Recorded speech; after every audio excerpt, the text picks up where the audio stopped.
திமுக விசிக இடையே வெடித்த மோதல். காங்கிரஸை தொடர்ந்து கூட்டணியில் இருந்து வெளியேறும் விசிக. பரிதாபத்தில் திமுக நிலை. தொடர்ந்து திமுகவுக்கு எதிராக காங்கிரஸ் நெருக்கடி கொடுத்து வரும் நிலையில் தற்பொழுது விடுதலை சிறுத்தை கட்சியும் கொடுக்க தொடங்கி இருக்கிறது. குறிப்பாக காங்கிரஸ் கட்சிக்கு முன்பே விசிக தான் திமுகவுக்கு இதற்கு முன்பு ஆட்சியில் பங்கு, அதிகாரத்தில் பங்கு என்கிற முழக்கத்தை முதலில் எழுப்பி திமுகவுக்கு நெருக்கடி கொடுக்க தொடங்கியது. தொல் திருமாவளவன் அவருடைய சமூக வலைதள பக்கத்தில் ஆட்சியில் பங்கு, அதிகாரத்தில் பங்கு என்கிற முழக்கத்தை பதிவு செய்ய அடுத்து என்ன நடந்ததோ தெரியவில்லை. பதிவை நீக்கிவிட்டு திமுகவுக்கு நெருக்கடி கொடுப்பதில் இருந்து பின்வாங்கினார் திருமாவளவன். குறிப்பாக தொல் திருமாவளவன் ஆட்சியில் பங்கு, அதிகாரத்தில் பங்கு என்ற முழக்கத்தை வைத்த பின்பே எங்களுடன் கூட்டணிக்கு வருபவர்களுக்கு ஆட்சியில் பங்கு, அதிகாரத்தில் பங்கு கொடுக்கப்படும் என வெளிப்படையாக தெரிவித்து அழைப்பு விடுத்தார். இந்த நிலையில் தற்பொழுது திமுக கூட்டணியில் இருக்கும் காங்கிரஸ் விஜயுடன் மறைமுகமாக பேச்சுவார்த்தை நடத்தி கொண்டு ஆட்சியில் பங்கு தர வேண்டும், அதிக தொகுதி கொடுக்க வேண்டும் என திமுகவுக்கு நெருக்கடி கொடுத்து வரும் நிலையில் திமுக தரப்பில் இருந்து, குறிப்பாக முதல்வர் தரப்பில் இருந்து எந்த ஒரு பதிலடியும் இல்லை.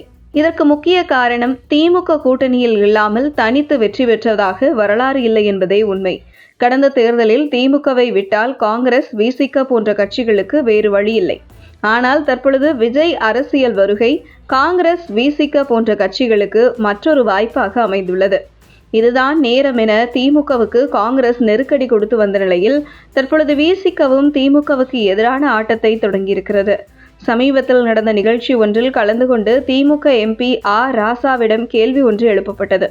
அதில் பிரதமர் மணிப்பூருக்கு ஏன் போகவில்லை என்று கேட்கிறீர்கள், முதலமைச்சர் மு.க. ஸ்டாலின் ஏன் வேங்கை வயலுக்கு சென்று மக்களை சந்திக்கவில்லை என்று ராசாவிடம் கேள்வி எழுப்பப்பட்டது.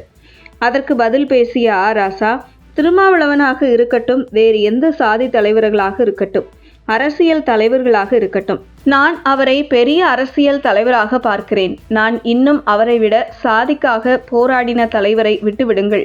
யாராவது சொல்லுங்கள், பெயரை வெளியிடுங்கள். நம்மால் பெயரை வெளியிட இயலவில்லை. அரசாங்கத்தால் மட்டுமல்ல, அங்கே இருக்கும் யாராலும் ஒரு பெயரை சொல்ல முடியவில்லை.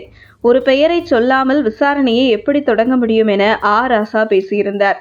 இதற்கு ராசா விசிக தலைவர் திருமாவளவனை சாதி தலைவர் என்று அவதூறு பேசியதாக விசிகவினர் கொந்தளித்துள்ளனர்.